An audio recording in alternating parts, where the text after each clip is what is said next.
Welcome to the third day of SUrF workshop, and today we speak in English as it is addressing the international audiences, and we also have an expert, Roger Paez here from Elisava. So we have been working for approximately 20 hours, and that is the workshop length today. And I take the opportunity being here to start with our work. Me and Alver, we were drawing. We couldn't get too far, but we got far enough, I would say. So pilot 4, here we are in the office of Alver Architects, and we are drawing.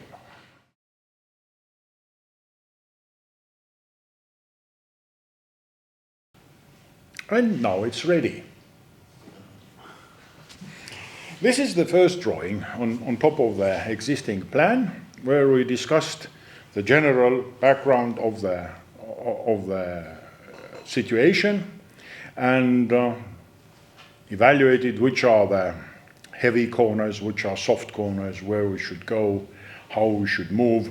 It's the green belt around the old city, then the Telliskivi quarter there, and then the Telliskivi Street, and further developments in Volta, Arsenali, and what was the other one, Grulli. And then we imagined that these would be quite strong and powerful developments. Notice that there are several restrictions in these areas, which we did not take into consideration. And this is the two planning proposals we managed to do.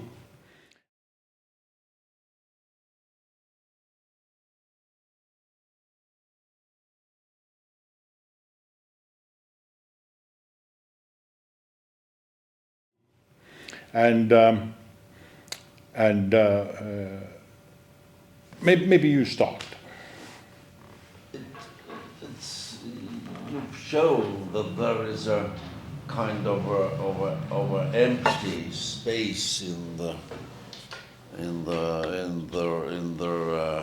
between two built-up parts of Tallinn city. One is Kalamaja, other is this Pelgulinn.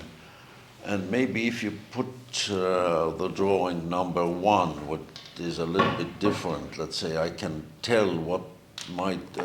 Okay, even here you can see on the left-hand drawing there is you see the situation at least, and the red spots or red areas are these areas that should be or are under kind of consideration to build them up, let's say. This is, you see on the upper right part, this is Telliskivi, the neighboring area, which is, I don't know if they call it also Telliskivi, where the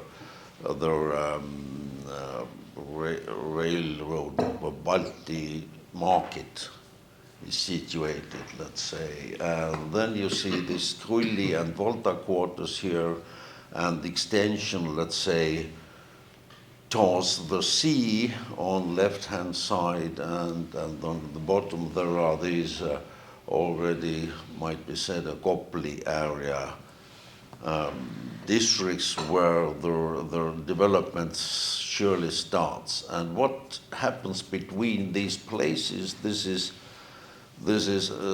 a question, let's say, that was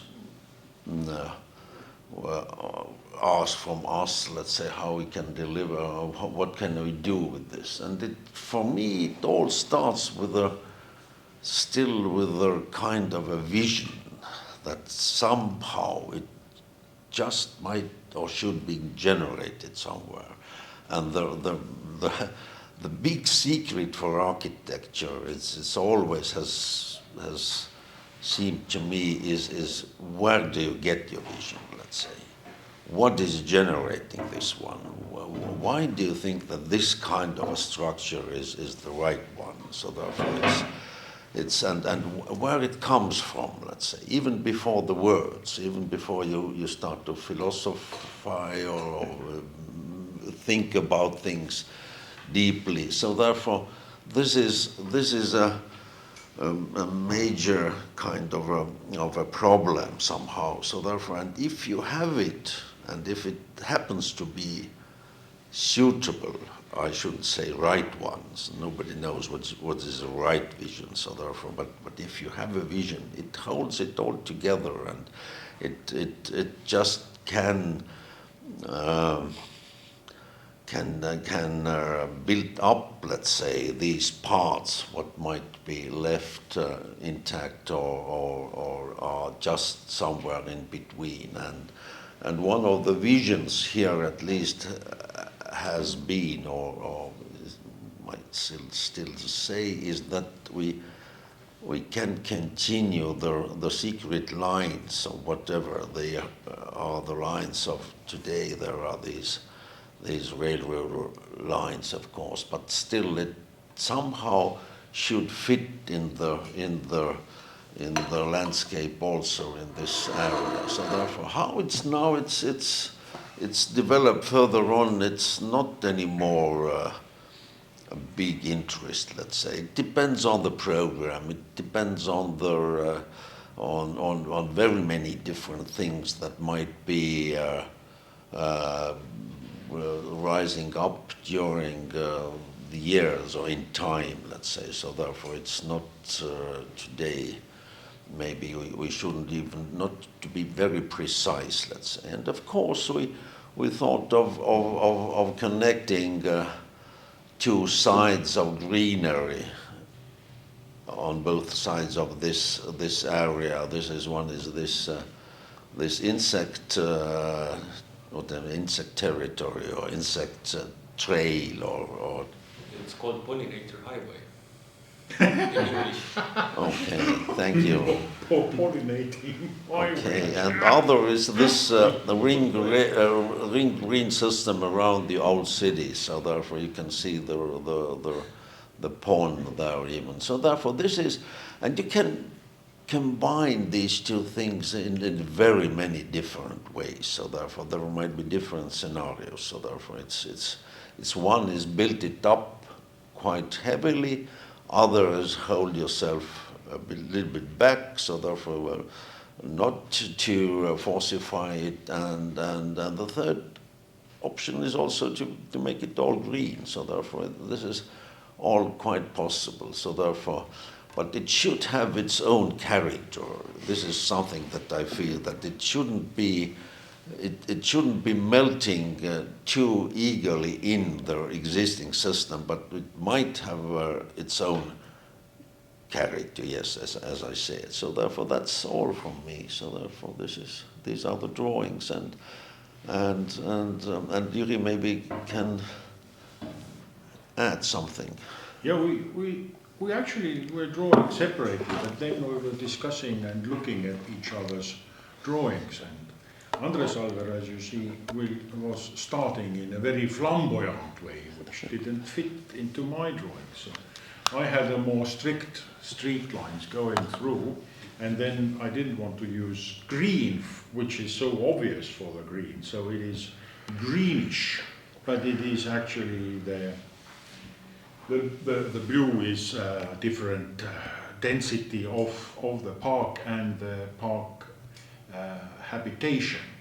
And we both thought that the Telliskivi side could be very strongly inbuilt, so that the density there is very big. But then in my case, at the end of the territory, on both sides, the housing becomes smaller and a bit more quiet, and then the park continues. But there isn't really too much to add. We have here several of these drawings. This is how I did it. Here are some sketches from the work. These were the materials we were using, printing out, and here are some of the test drawings. Which this one is the one where the roads really took over, and I think they give some kind of structure to the area. That's it. And sketching it enables you to see your ideas or your vision quite quickly, let's say. So therefore, maybe it's more quick even with AI. So therefore, I don't know. But let's see. I propose that we go through the architectural projects and leave the AI at the end. Yeah. We